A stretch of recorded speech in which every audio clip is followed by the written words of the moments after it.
Welcome to the Insurance Marketing Masterclass, where we discuss how to market and grow your insurance agency. I'm your host, Joshua Farley.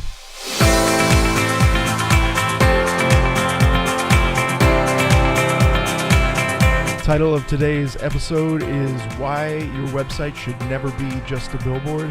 We're going to talk about lead generation and what your website can actually do for you in growing your sales and reaching more people.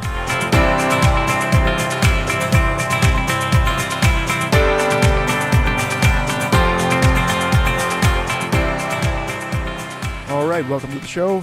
So as I was thinking about, this show and putting this together, I was thinking about the title, like your website should never be just a billboard. And then I got thinking, what if billboards actually had the capability of your website, and what would that look like? So if a billboard had the capability of your website, a user would drive by the billboard and there would be technology on the billboard that would identify, almost like in a poker game, if somebody's eyes dilated when they saw your ad. And then that if it did, they say their eyes dilate and it's ding, there's interest in the ad, it would snap a picture of the license plate. It would query your DMV, RMV, bureau, whatever it is in your state. And then it would pull the information. You'd get your email, your phone number, and first and last name. And then, 15 seconds after the car drove by, it would, send you an email to your inbox with your with the information on who just, showed interest in your billboard. And then to take it a step further, if you had something like HubSpot marketing software on your website, it would track the user every time it went by any billboard. After the initial interest in the first billboard, it would track the license plate every time it went by any billboard in the city and send you like a desktop notification saying, ding, so-and-so just drove by your billboard. So when you really think about it, compared to like old, analog ways of marketing, a website is really, really a powerful tool. So, and many people have websites, but they don't really maximize them. And I think there's a lot of how do we maximize, our website? And I think that's a part of it. And, people are busy and it's understandable, but, in terms of marketing, it's a great medium. And I think we should all be taking as much advantage of this as we can. And I was even thinking about, broadcasting, how it's changed. There in broadcasting, there's a term called over-the-top broadcasting, and this really means just over the top of the internet. So a podcast is over the top, broadcasting. So it's so much easier, and it's available to everybody. You don't need millions of dollars of equipment to broadcast these days. So it's very the internet and websites and everything, all of that. I don't think I need to say any more about that. But so before we start on this, though, I'm assuming that everyone has a website that is well designed because poorly designed websites are really very disenchanting. And it turns people off. It's a poor reflection of your company, and if anybody's company who has one, not saying you have a bad website, but be the judge of that. So moving on from that, content, Google, SEO, and blogging. So Google loves content, and really like that's what your website's there for. It's there to educate. It's there to enchant the people that come on there. And also when you update your content, Google views that as a sign that you're keeping your website fresh. And so, Google says it's been updated. This page was updated, or a new page was added, which is another great argument for doing blogs. Because every time you put up a post, you've just showed Google that you're relevant. You're keeping your site relevant. So blog posts are great. Adding landing pages obviously has extra benefits beyond just showing Google that you're keeping your page up to date, your site up to date. Then videos and vlogging, and I really say these a bit separately because videos on a certain page about a certain topic that's on the main part of your website, that has its own positive potential, but also vlogging. I haven't gotten into this, and I'm thinking about starting a YouTube vlog and corresponding that on my website somewhere. But at the moment, I am solely focused on this, on podcasting. So another thing is, I kind of already mentioned this, but adding pages, but also updating pages. And a really good way to come up with ideas for updating your pages is stuff that you're already writing right on your blog. So if you have a blog that's going on and you write something good, and maybe you said something in a novel way or a very precise point that was communicated clearly, take that snippet, if you will, from the blog post, go back, find the relevant area of your website, and make that, I don't want to say make that fit in like it's cramming it in, but just go back and look at it and say, where does this fit? Where is this compelling to the story I'm telling on this page?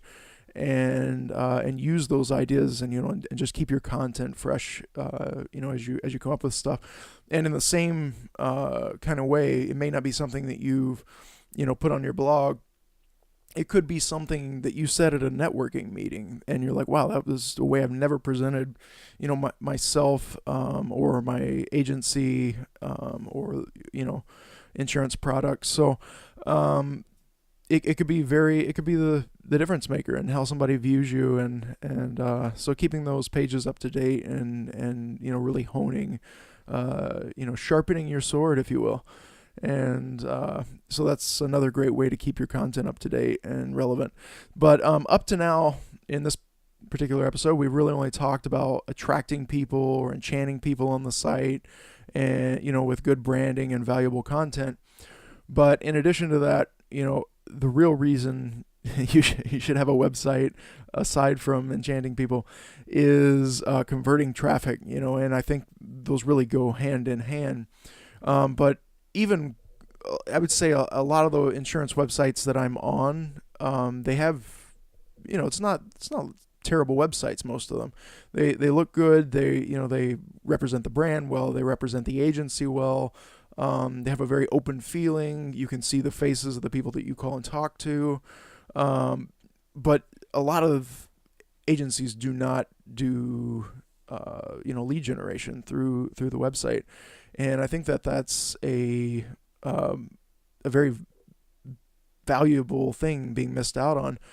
A website, should be able to convert visitors to leads, and often by providing value in the form of a download piece or like a downloadable piece of content, maybe something like a checklist or an ebook. And there's bunches of different things. Don't feel confined to a checkbook or an ebook, but keep in mind that these type of things could be something as simple as, let's say for an ebook, what to think about when purchasing your first home. So it's pretty specific. You're reaching out to people who are probably in their 20s or 30s. They're inexperienced. They're looking for information, so it's relevant to them. And it's not so general that no one's going to be interested. So that's another key point. So like a checklist example might be something like fall cleanup checklist for new homeowners. And really, when you look at the two of these side by side, the ebook about what to know or what to think about when you're purchasing your first home, that's for somebody who is early on in the buyer's journey. They're they're looking, they're seeking, they're taking advice. And when it comes to fall cleanup checklist for new homeowners, that's more of a kind of a delight phase of the buyer's journey. You're delighting someone who's already, they may probably already have their homeowner's insurance. But it isn't a bad thing even to attract people with this, because people need that information. They need that, you want them to know who you are. And I mean, who if they are buying insurance from another agency and they come and download your ebook and you over time, remarket to them, and that opens up the door for a future sale, a future account. So another thing that can be used as for converting is videos. And I already mentioned videos as adding content, but there's software out there. One such company is Wistia, and you can capture leads with videos. So you can't use this for every video. It's certain things, probably more educational things. So if you do an educational video along with your fall cleanup checklist, and you're like, here's how to do each part of this checklist, you could say get into the video. Let's say it's a 15-minute video. You could get into the video 3 to 5 minutes, and then the video will stop, and it asks for pedigree information from your user, and that's emailed to you. And that's a great way to use video to capture leads. Now, you wouldn't want to use this on something where you're explaining who you are as a company. You don't want to stop them and ask for their email when you're trying to communicate your brand and your vision and who you are and why they should use you. But valuable content that's valuable to them, I should say, and something they want, something they need. That's something you can put behind, make a gated content.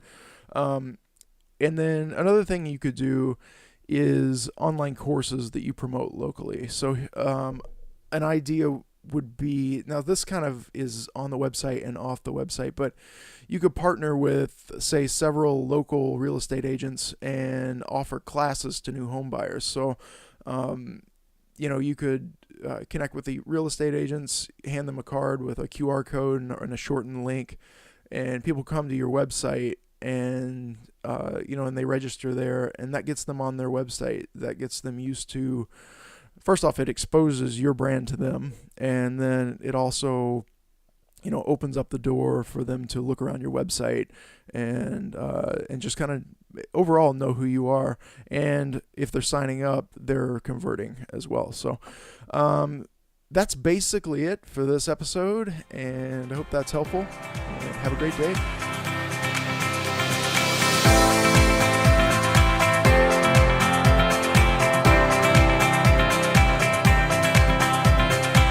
If you enjoyed today's episode, be sure to subscribe, and also go to blue-phoenix.net/IMM. That's IMM for Insurance Marketing Masterclass. Look forward to seeing you there.